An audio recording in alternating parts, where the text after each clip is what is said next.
بسم اللہ الرحمن الرحیم۔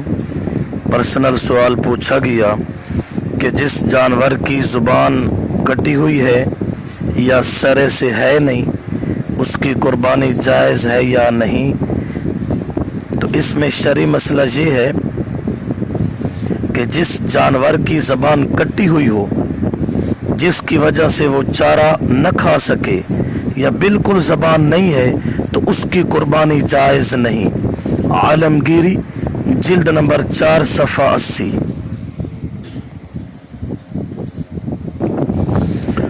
بسم اللہ الرحمن الرحیم۔ پرسنل سوال پوچھا گیا کہ جس جانور کی زبان کٹی ہوئی ہے یا سرے سے ہے نہیں، اس کی قربانی جائز ہے یا نہیں؟ تو اس میں شرعی مسئلہ یہ ہے کہ جس جانور کی زبان کٹی ہوئی ہو، جس کی وجہ سے وہ چارہ نہ کھا سکے یا بالکل زبان نہیں ہے، تو اس کی قربانی جائز نہیں۔ عالمگیری جلد نمبر 4 صفحہ 80۔